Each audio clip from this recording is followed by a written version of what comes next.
Welcome to ABC campus. आज हम accounting fundamentals के टॉपिक में फाइनेंशियल स्टेटमेंट्स की डेफिनेशंस और कंपोनेंट्स के बारे में पढ़ेंगे।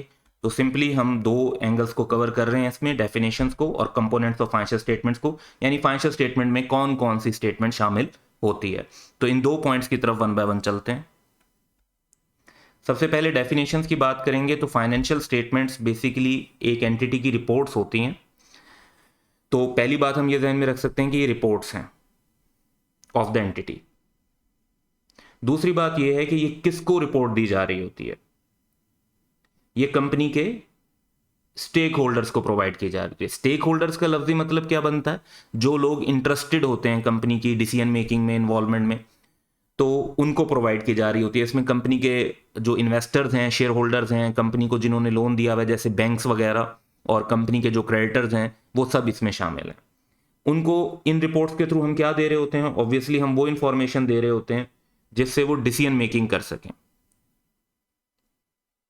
जैसे एक इन्वेस्टर ने ये डिसीजन करनी है कि इंफॉर्मेशन की बेस पर कि क्या वो मजीद इन्वेस्टमेंट करे इस कंपनी में, या जो ऑलरेडी उसके पास इन्वेस्टमेंट है उसको सेल करने के बारे में सोचे, या फिर ये कि वो जो इन्वेस्टमेंट है जितनी है उसी को होल्ड करे। और ये फाइनेंशियल स्टेटमेंट्स जो होती हैं ये एक अकाउंटिंग पीरियड से रिलेटेड इंफॉर्मेशन को प्रोवाइड कर रही होती हैं।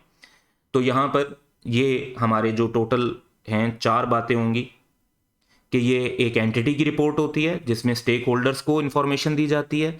इन्फॉर्मेशन कौन सी दी जाती है? जो उनकी डिसीजन मेकिंग के लिए ज़रूरी होती है, रेलिवेंट, और ये अकाउंटिंग पीरियड से रिलेटेड होती हैं।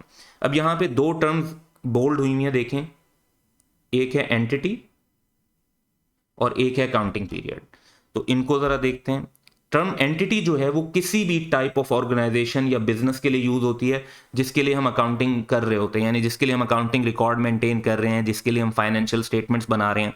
ये एक सोल ट्रेडर बिजनेस भी हो सकता है, यानी एक अकेला आदमी जो बिजनेस कर रहा है। पार्टनरशिप फर्म भी हो सकती है जिसमें दो या दो से ज़्यादा लोग मिलकर पार्टनरशिप के थ्रू बिजनेस कर रहे होते हैं। एक कंपनी भी हो सकती है जो बाकायदा रजिस्टर्ड होती है और उसमें शेयर होल्डर्स होते हैं। एक बैंक भी हो सकता है, और एक charity organisation, not for profit, NGO वगैरह भी हो सकती है।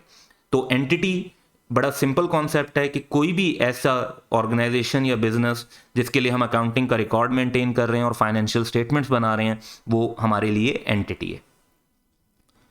फाइनेंशियल स्टेटमेंट्स जो हैं उनमें अकाउंटिंग पीरियड का क्या कॉन्सेप्ट है, ये अब हम देखते हैं। ऊपर डेफिनेशन में देखें, फाइनेंशियल स्टेटमेंट भी था। फाइनेंशियल स्टेटमेंट एक पीरियड ऑफ टाइम के लिए बनती हैं। उस पीरियड ऑफ टाइम को फाइनेंशियल ईयर भी कहते हैं, उसे अकाउंटिंग पीरियड भी कहते हैं, उसे रिपोर्टिंग पीरियड भी कहते हैं। यानी ये तीनों जो टर्म्स हैं ये इंटरचेंजेबल हैं और आप तीनों इस्तेमाल कर सकते हैं एक की जगह दूसरी। और जब आप अकाउंटिंग पढ़ रहे होंगे तो आप ये तीन टर्म्स डिफरेंट जगह पर यूज़ होती हुई देखेंगे, और इन तीनों का जो मतलब है वो बेसिकली सेम है। फाइनेंशियल ईयर, अकाउंटिंग पीरियड और रिपोर्टिंग पीरियड, ये सब एक ही बात है।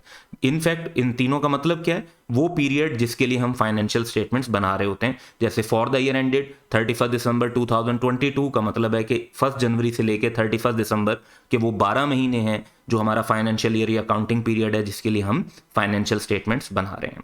तो ये हमारी डेफिनेशन थी, तीन डेफिनेशन: फाइनेंशियल स्टेटमेंट्स, एंटिटी और अकाउंटिंग पीरियड। तो इन तीन डेफिनेशंस के बाद अब हम कंपोनेंट्स पे चलते हैं। एक फाइनेंशियल स्टेटमेंट्स जो हैं, क्योंकि ये देखें ये एक प्लूरल टर्म है, तो ये एक सिंगल रिपोर्ट नहीं होती, ये एक से ज़्यादा रिपोर्ट्स होती हैं। टोटल 5 स्टेटमेंट्स होती हैं। तो जब कंप्लीट सेट होता है फाइनेंशियल स्टेटमेंट्स का तो उसमें 5 स्टेटमेंट शामिल होंगी। Number 1, statement of financial position.